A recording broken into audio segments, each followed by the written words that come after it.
bakunzi ba Axia Vibe TV, iteka ryawe, iteka ryanje, iteka ryacu, ukwemera kubyara ubuzima.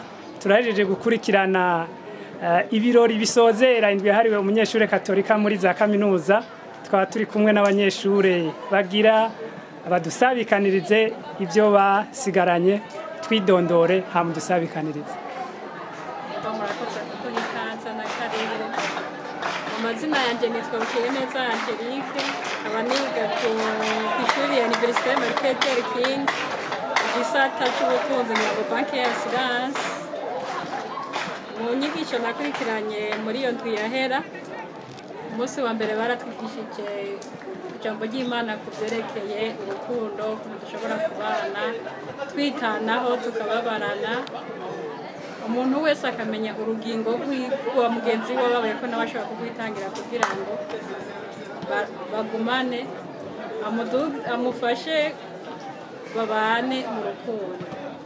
Umunsi ugira kabiri naho baratwigishije ko tubera itara abandi abavukanye, kuko kubera itara uwundi muntu bisaba ko umuba hafi, tukaba mu nzira iroranye, inzira imwe, tukibuka n'ibatisimu twahawe ko igihe twaronka confirmation baduhaye umuco tukamenya kuwugendera.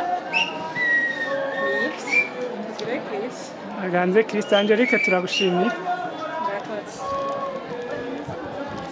Nizo nkiza Devote, sanzwe niga kuri Université Campus Kinindo, ndiko niga institut iyo bita ISPG ko. Izi nyigisho zahariwe indwi yahari umunyeshure katolika wo muri universite. Jewe ico nasigaranye ku munsi wa mbere twugurura inyigisho ku munsi w'Imana, barashoboye kudusabikaniriza ikigongwe, ukungene twotanga ikigongwe. Ahanje je sinatahura ikigongwe ukungene tugitanga, baradusiguriye ko ikigongwe ukigiriye by'ukuri uheza ukibagira. Baraduha nk'akarorero ati nk'umuntu yarakwivye amafaranga aje kugusaba akazi, subira ukamuhe. Ego biragoye ariko tubwirizwa gutanga ikigongwe. Hama ikigira kabiri twarasubiye turiga inyigisho y'urukundo. Yesu ahagira ati nimukundane namwe nk'uko nanje nabakunze. Yesu yaraduhaye itegeko ry'urukundo. Nanje mu rukundo ico nasigaranye, twotegerezwa gukundana nk'uko Yesu yadukunze, tugakunda abagenzi bacu tutaravya kunguko, tugakunda abagenzi bacu tutaravye ko ari uwo twigana canke uwo tuvuka mu ntara imwe. Ubugira kandi baradusabikanirije ukwitanga kwa Yesu Kristo, ugukorera abandi. By'ukuri birashika simbe naratahura kwitanga. Yesu yaratwitangiye cyane, Yesu yarakoresheje amaboko, natwe turabwirizwa gukora. Yesu yaragira impuhwe, Yesu yarahojeje umugore yari kararira ati niwihorere. Natwe turabwirizwa kugiriranira impuhwe mu bikorwa byacu vya misi yose.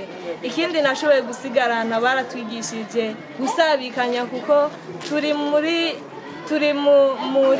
diocese ya Bujumbura, icivugo kivuga ngo dusangire neza ivy'Imana iduha.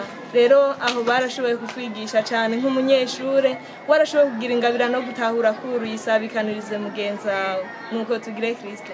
Nganze Kristo. Urakoze.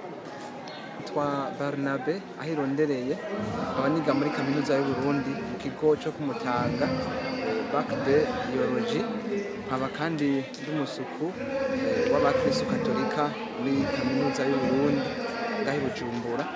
Rero tumaze indwi yose turi mu nyigisho zahariwe umunyeshure katolika wo muri kaminuza, aba kaminuza ya leta n'yabigenga.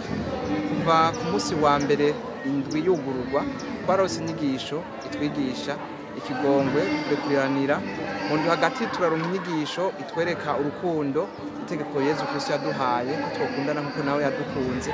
Baratwigisha kandi ko twosabikanya. Hanyuma turaheza turanaronka inyigisho itwereka ingene abakristo ba mbere bari babayeho. Hanyuma ku munsi wa gatanu twararose inkuka ya misa yo gukira no kubohoka yabereye muri IGR Campus Saint Michel, aho twashoboye gukira twongera turabohoka. hanyuma uyu munsi naho twariko turasozera inondwi kandi n'akanyamuneza kenshi kuko twakiriye abavukanyi bavuye muri diocese nkuru ya Gitega mu makampisi asanzwe barangura ubutumwa nabo nyene ari abakristo. murakoze nawe. Dusaba Imana niga mu gisata cy'ibiharuro bake 3 nkaba niga mu kigo nderabigisha NS, nkaba narakurikiranye inyigisho mu ndwi yahariwe umunyeshuri katolika iga muri kaminuza. Ku munsi w'Imana narasigaranye gutanga kugira ikigongwe, ndabikuye ku mutima nkaca mpeba kugira inzikira nkibagira gutanga ikigongwe ngo sigare nibuka ibyo uwo nahariye yankoreye. Mu ndwi hagati naho narazirikanye ko Yezu yaje kudukorera ataje gukorerwa, nkaba nasigaranye ko nanje no kwicisha bugufi imbere ya bagenzanje, nkaba narazirikanye ko abari basangiye ukwemera bari basangiye n'itunga, nkaba narazirikanye ko mu mutima nanje ibyo no bamfise no bisangira na bagenzanje tugire Kristo.